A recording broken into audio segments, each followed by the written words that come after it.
Olá a todos, meu nome é Felipe Cabral, eu sou advogado aqui no Porto, em Portugal, e nesse vídeo eu quero falar sobre a ação de revisão e confirmação de sentença estrangeira. Se esse é um assunto que te interessa, assiste o vídeo até o final.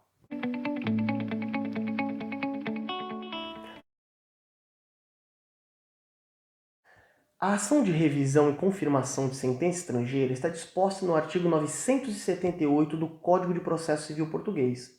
E os seus requisitos necessários estão dispostos no artigo 980 do Código de Processo Civil.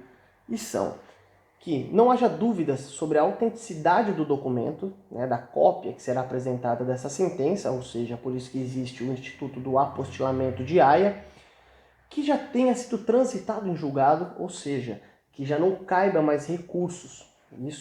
Então deve ter a certidão de trânsito em julgado no processo. Que provenha de um tribunal estrangeiro cuja competência não tenha sido provocada em fraude, ou seja, que seja de um tribunal competente, que não se possa invocar a exceção de litispendência ou caso julgado, que não tenha sido julgado em outro tribunal a mesma matéria, que o réu tenha sido regularmente citado para responder essa ação, e, claro, que não seja incompatível com os princípios da ordem pública do Estado português. Então, basicamente, esses são os requisitos que se deve apresentar uma sentença para que ela seja confirmada, aqui no Tribunal português. Os casos mais procurados para se fazer essa ação de revisão e confirmação de sentenças estrangeiras são os casos dos divórcios, principalmente nos casos em que os filhos ou netos procuram obter a nacionalidade portuguesa. Porque se o português casou no estrangeiro, pode-se fazer a transcrição do casamento, mesmo que se tenha casado no estrangeiro, faça a transcrição do casamento. Entretanto, se esse português se divorciou no estrangeiro, para fazer o divórcio valer em Portugal, é obrigatório, com base no artigo 978, de que seja confirmada essa sentença. Então, o Tribunal Português deve fazer essa revisão e confirmação da sentença estrangeira para valer o divórcio aqui. Então, é muito utilizado esse instituto para depois instruir um processo de nacionalidade portuguesa.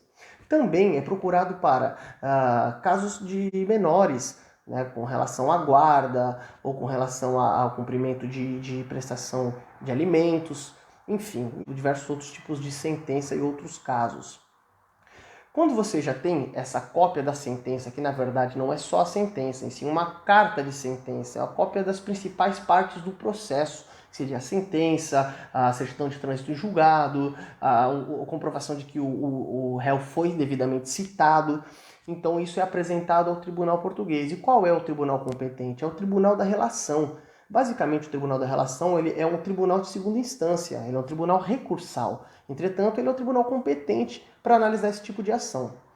Se o requerente está aqui em Portugal, vai ser o Tribunal da Relação competente do domicílio do requerente. Caso o requerente esteja no estrangeiro, sempre o tribunal competente vai ser o Tribunal da Relação de Lisboa.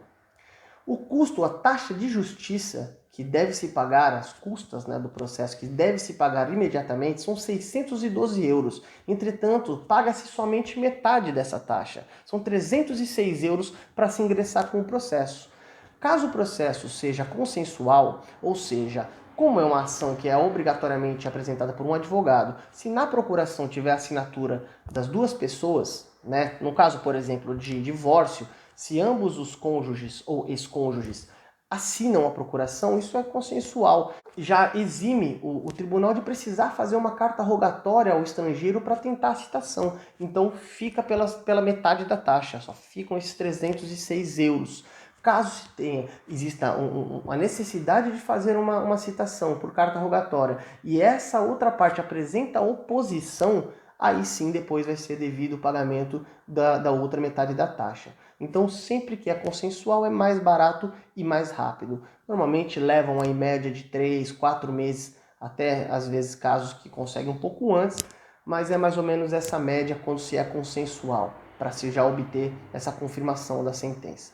Tá bem? Espero ter ajudado e caso tenha alguma dúvida pode encaminhar algum e-mail aqui para nós, que é entenderdireito.sc@gmail.com. Até a próxima!